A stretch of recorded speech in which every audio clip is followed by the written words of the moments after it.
los últimos decenios, el interés por los ayunadores ha disminuido muchísimo. Antes era un buen negocio organizar grandes exhibiciones de este género como espectáculo independiente, cosa que hoy, en cambio, es imposible del todo. Eran otros los tiempos. Entonces toda la ciudad se ocupaba del ayunador. Aumentaba su interés a cada día de ayuno. Todos querían verlo siquiera una vez al día. En los últimos del ayuno no faltaba quien se estuviera días enteros sentado ante la pequeña jaula del ayunador. Había, además, exhibiciones nocturnas, cuyo efecto era realzado por medio de antorchas.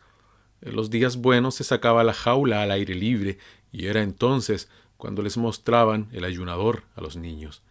Para los adultos, aquello solía no ser más que una broma, en la que tomaban parte medio por moda, pero los niños, cogidos de las manos por prudencia, miraban asombrados y boquiabiertos a aquel hombre pálido, con camiseta oscura, de costillas salientes, que, desdeñando un asiento, permanecía tendido en la paja esparcida por el suelo y saludaba, a veces, cortésmente, o respondía con forzada sonrisa a las preguntas que se le dirigían, o sacaba, quizá, un brazo por entre los hierros para hacer notar su delgadez, y volvía después a sumirse en su propio interior, sin preocuparse de nadie ni de nada, ni siquiera de la marcha del reloj, para él tan importante, única pieza de mobiliario que se veía en su jaula. Entonces se quedaba mirando al vacío delante de sí con ojos semicerrados, y sólo de cuando en cuando bebía en un diminuto vaso un sorbito de agua para humedecerse los labios. Aparte de los espectadores que sin cesar se renovaban, había allí vigilantes permanentes, designados por el público, los cuales, y no deja de ser curioso, solían ser carniceros. Siempre debían estar tres al mismo tiempo y tenían la misión de observar día y noche al ayunador para evitar que, por cualquier recóndito método, pudiera tomar alimento. Pero esto era solo una formalidad introducida para tranquilidad de las masas, pues los iniciados sabían muy bien que el ayunador, durante el tiempo del ayuno, en ninguna circunstancia, ni aun a la fuerza, tomaría la más mínima porción de alimento. El honor de su profesión se lo prohibía. A la verdad, no todos los vigilantes eran capaces de comprender tal cosa. Muchas veces había grupos de vigilantes nocturnos que ejercían su vigilancia muy débilmente. Se juntaban adrede en cualquier rincón y allí se sumían en los lances de un juego de cartas con la manifiesta intención de otorgar al ayunador un pequeño respiro, durante el cual, a su modo de ver, podría sacar secretas provisiones, no se sabía de dónde. Nada atormentaba tanto al ayunador como tales vigilantes. Lo atribulaban. Le hacían espantosamente difícil su ayuno. A veces sobreponíase a su debilidad y cantaba durante todo el tiempo que duraba aquella guardia, mientras le quedase aliento, para mostrar a aquellas gentes la injusticia de sus sospechas. Pero de poco le servía, porque entonces se admiraban de su habilidad, que hasta le permitía comer mientras cantaba. Muy preferibles eran para él los vigilantes que se pegaban a las rejas y que, no contentándose con la turbia iluminación nocturna de la sala, le lanzaban a cada momento el rayo de las lámparas eléctricas de bolsillo que ponía a su disposición el empresario. La luz cruda no lo molestaba. En general no llegaba a dormir, pero quedar traspuesto un poco podía hacerlo con cualquier luz, a cualquier hora, y hasta con la sala llena de una estrepitosa muchedumbre. Estaba siempre dispuesto a pasar toda la noche en vela con tales vigilantes. Estaba dispuesto a bromear con ellos, a contarles historias de su vida vagabunda y a oír, en cambio, las suyas, solo para mantenerse despierto, para poder mostrarles de nuevo que no tenía en la jaula nada comestible y que soportaba el hambre como no podría hacerlo ninguno de ellos. Pero cuando se sentía más dichoso era al llegar la mañana y por su cuenta les era servido a los vigilantes un abundante desayuno, sobre el cual se arrojaban con el apetito de hombres robustos que han pasado una noche de trabajosa vigilia. Cierto que no faltaban gentes que quisieran ver en este desayuno un grosero soborno de los vigilantes, pero la cosa seguía haciéndose, y si se les preguntaba si querían tomar a su cargo, sin desayuno, la guardia nocturna, No renunciaban a él, pero conservaban siempre sus sospechas. Pero éstas pertenecían ya a las sospechas inherentes a la profesión del ayunador. Nadie estaba en situación de poder pasar ininterrumpidamente días y noches como vigilante junto al ayunador. Nadie, por tanto, podía saber por experiencia propia si realmente había ayunado sin interrupción y sin falta. Sólo el ayunador podía saberlo, ya que él era, al mismo tiempo, un espectador de su hambre completamente satisfecho. Aunque por otro motivo tampoco lo estaba nunca. ¿Acaso no era el ayuno la causa de su enflaquecimiento, tan atroz que muchos, con gran pena suya, tenían que abstenerse de frecuentar las exhibiciones por no poder sufrir su vista? Tal vez su esquelética delgadez procedía de su descontento consigo mismo. Solo él sabía, solo él y ninguno de sus adeptos, qué fácil cosa era el suyo. Era la cosa más fácil del mundo. Verdad que no lo ocultaba, pero no le creían. En el caso más favorable lo tomaban por modesto, pero, en general, lo juzgaban un reclamista o un vil farsante para quien el ayuno era cosa fácil porque sabía la manera de hacerlo fácil y que tenía, además, el cinismo de dejarlo entrever. Había de aguantar todo esto y, en el curso de los años, ya se había acostumbrado a ello, pero en su interior siempre le recomía este descontento y ni una sola vez, al fin de su ayuno, esta justicia había que hacérsela, había abandonado su jaula voluntariamente. El empresario había fijado 40 días como el plazo máximo de ayuno, más allá del cual no le permitía ayunar ni siquiera en las capitales de primer orden, y no dejaba de tener sus buenas razones para ello. Según le había enseñado su experiencia, durante 40 días, valiéndose de toda suerte de anuncios que fueran concentrando el interés, podía, quizá, aguijonearse progresivamente la curiosidad de un pueblo. Mas, pasado este plazo, el público se negaba a visitarle, disminuía el crédito de que gozaba el artista del hambre. Claro que en este punto podían observarse pequeñas diferencias, según las ciudades y las naciones, pero, por regla general, los 40 días eran el período de ayuno más dilatado posible. Por esta razón, a los 40 días era abierta la puerta de la jaula, ornada con una guirnalda de flores, un público entusiasmado llenaba el anfiteatro, sonaban los acordes de una banda militar, 2 médicos entraban en la jaula para medir al ayunador, según normas científicas, y el resultado de la medición se anunciaba a la sala por medio de un altavoz. Por último, 2 señoritas, felices de haber sido elegidas para desempeñar aquel papel mediante sorteo, llegaban a la jaula y pretendían sacar de ella al ayunador y hacerle bajar un par de peldaños para conducirle ante una mesilla en la que estaba servida una comidita de enfermo cuidadosamente escogida. Y en este momento el ayunador siempre se resistía. Cierto que colocaba voluntariamente sus huesudos brazos en las manos que las 2 damas, inclinadas sobre él, le tendían dispuestas a auxiliarle, pero no quería levantarse. ¿Por qué suspender el ayuno precisamente entonces, a los 40 días? Podía resistir aún mucho tiempo más, un tiempo ilimitado. ¿Por qué cesar entonces cuando estaba en lo mejor del ayuno? ¿Por qué arrebatarle la gloria de seguir ayunando y no sólo la de llegar a ser el mayor ayunador de todos los tiempos, cosa que probablemente ya lo era, sino también la de sobrepujarse a sí mismo hasta lo inconcebible, pues no sentía límite alguno a su capacidad de ayunar? ¿Por qué aquella gente que fingía admirarlo tenía tan poca paciencia con él? Si aún podía seguir ayunando, ¿por qué no querían permitírselo? Además estaba cansado, se hallaba muy a gusto tendido en la paja, y ahora tenía que ponerse en pie cuán largo era y acercarse a una comida, cuando con solo pensar en ella sentía náuseas que contenía difícilmente por respeto a las damas.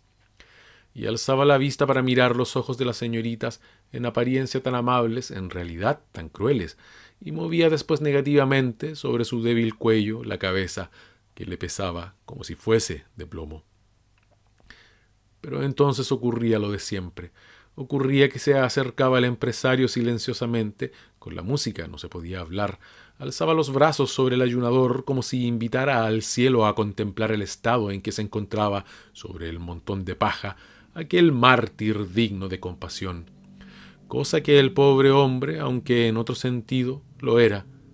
Agarraba al ayunador por la sutil cintura, tomando al hacerlo exageradas precauciones, como si quisiera hacer creer que tenía entre las manos algo tan quebradizo como el vidrio, y, no sin darle una disimulada sacudida, en forma que al ayunador, sin poderlo remediar, se le iban a un lado y otro las piernas y el tronco, se lo entregaba a las damas, que se habían puesto entre tanto mortalmente pálidas.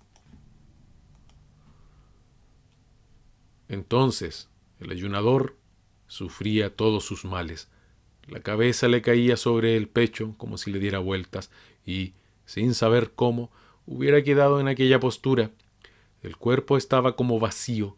Las piernas, en su afán de mantenerse en pie, apretaban sus rodillas una contra otra.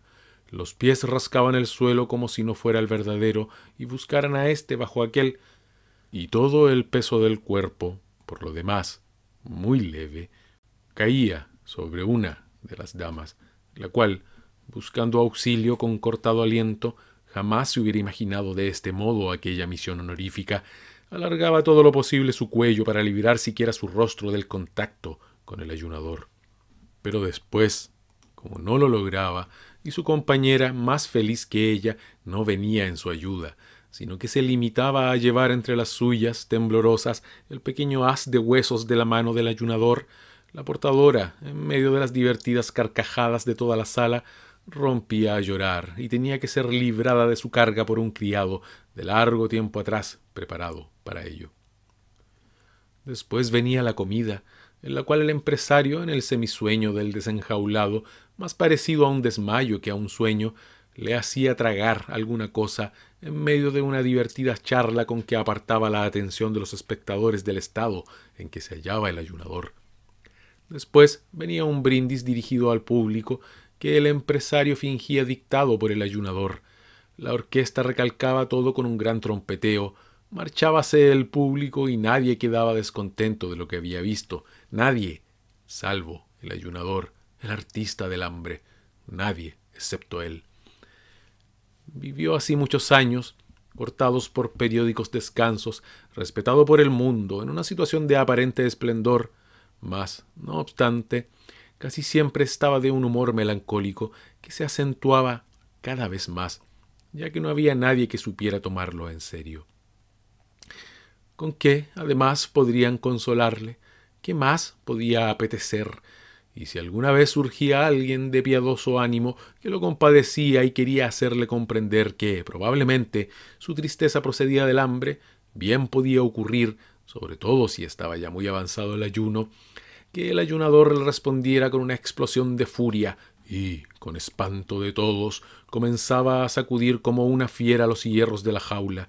Mas para tales cosas tenía el empresario un castigo que le gustaba emplear. Disculpaba al ayunador ante el congregado público. Añadía que sólo la irritabilidad provocada por el hambre, irritabilidad incomprensible en hombres bien alimentados, podía hacer disculpable la conducta del ayunador.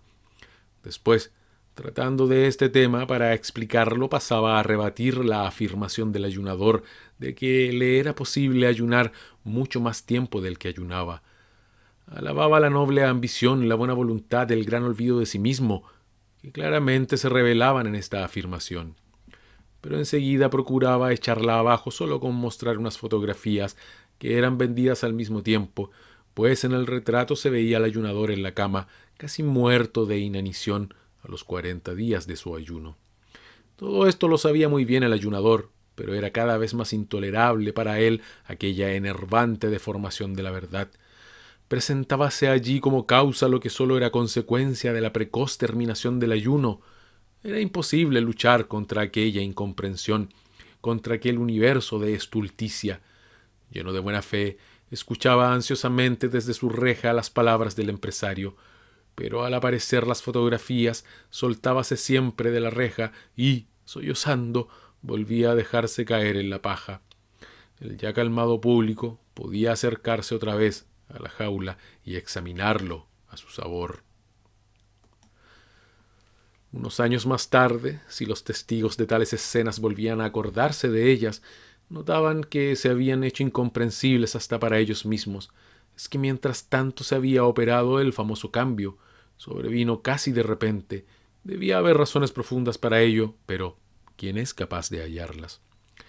El caso es que, cierto día, el tan mimado artista del hambre se vio abandonado por la muchedumbre ansiosa de diversiones, que prefería otros espectáculos. El empresario recorrió otra vez con él media Europa para ver si en algún sitio hallarían aún el antiguo interés. Todo en vano. Como por obra de un pacto había nacido al mismo tiempo en todas partes una repulsión hacia el espectáculo del hambre. Claro que en realidad este fenómeno no podía haberse dado así de repente y, meditabundos y compungidos, recordaban ahora muchas cosas que en el tiempo de la embriaguez del triunfo no habían considerado suficientemente, presagios no atendidos como merecían serlo. Pero ahora era demasiado tarde para intentar algo en contra. Cierto que era indudable que alguna vez volvería a presentarse la época de los ayunadores, pero para los ahora vivientes eso no era consuelo. ¿Qué debía hacer, pues, el ayunador? Aquel que había sido aclamado por las multitudes no podía mostrarse en barracas por las ferias rurales, y para adoptar otro oficio no sólo era el ayunador demasiado viejo, sino que estaba fanáticamente enamorado del hambre. Por tanto, se despidió del empresario, compañero de una carrera incomparable, y se hizo contratar en un gran circo, sin examinar siquiera las condiciones del contrato. Un gran circo, con su infinidad de hombres, animales y aparatos que sin cesar se sustituyen y se complementan unos a otros, puede, en cualquier momento, utilizar a cualquier artista, aunque sea un ayunador, si sus pretensiones son modestas, naturalmente. Además, en este caso especial, no era sólo el mismo ayunador quien era contratado, sino su antiguo y famoso nombre. Y ni siquiera se podía decir, dada la singularidad de su arte, que, como al crecer la edad mengua la capacidad, un artista veterano, que ya no está en la cumbre de su poder, trata de refugiarse en un tranquilo puesto de circo.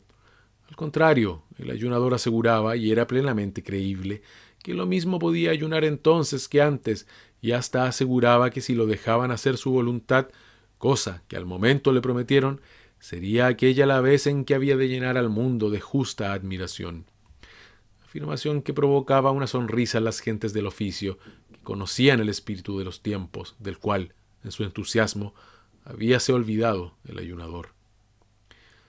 Más allá en su fondo, el ayunador no dejó de hacerse cargo de las circunstancias y aceptó sin dificultad que no fuera colocada su jaula en el centro de la pista, como número sobresaliente, sino que se la dejara fuera, cerca de las cuadras, sitio, por lo demás, bastante concurrido.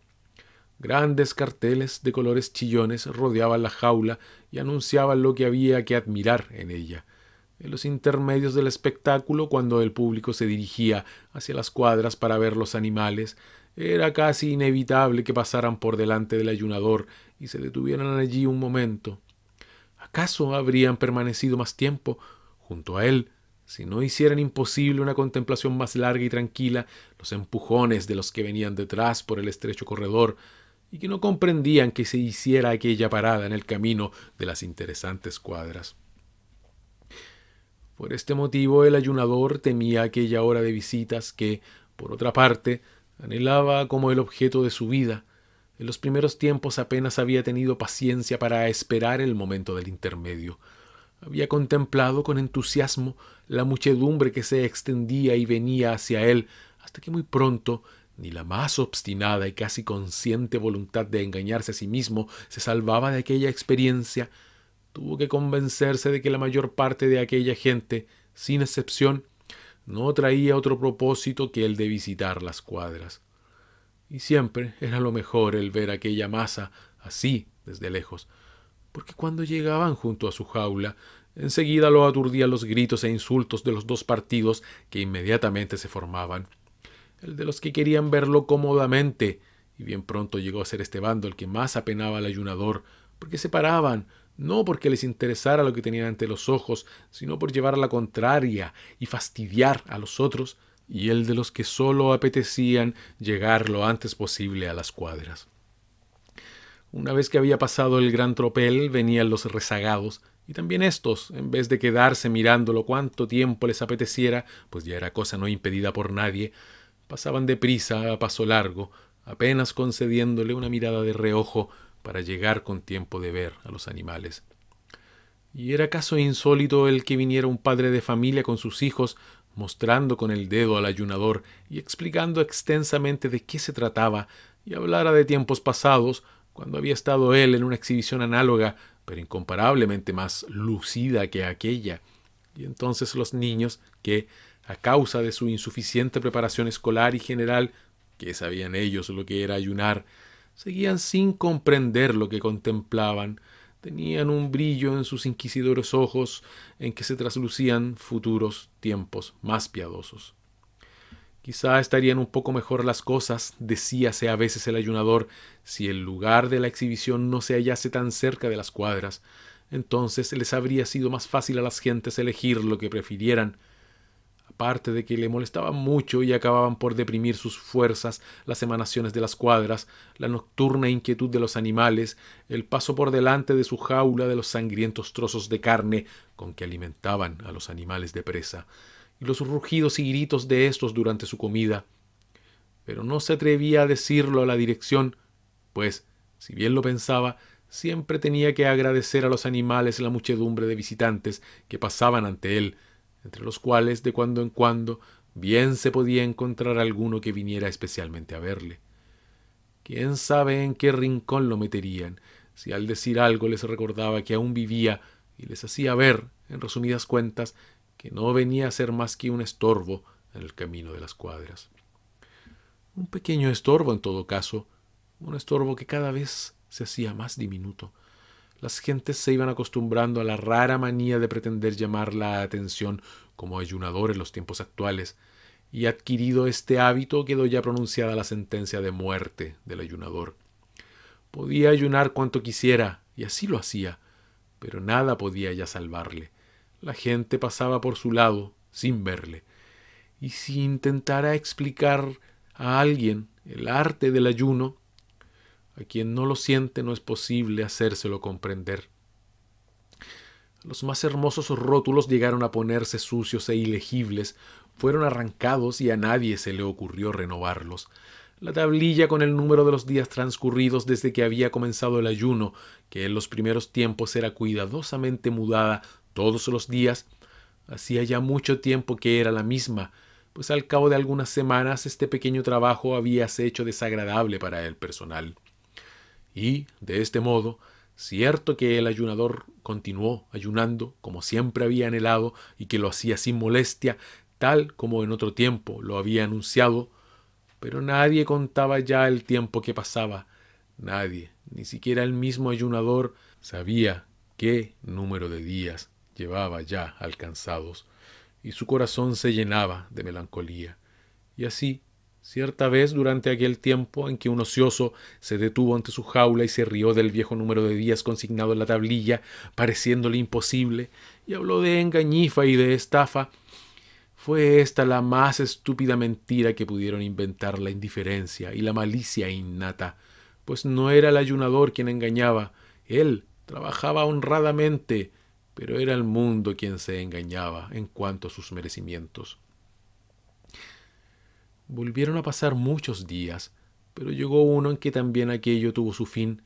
Cierta vez un inspector se fijó en la jaula y preguntó a los criados por qué dejaban sin aprovechar aquella jaula tan utilizable que solo contenía un podrido montón de paja. Todos lo ignoraban hasta que, por fin, uno, al ver la tablilla del número de días, se acordó del ayunador. Removieron con horcas la paja y en medio de ella hallaron al ayunador. ¿Ayunas todavía?, preguntóle el inspector. ¿Cuándo vas a cesar de una vez?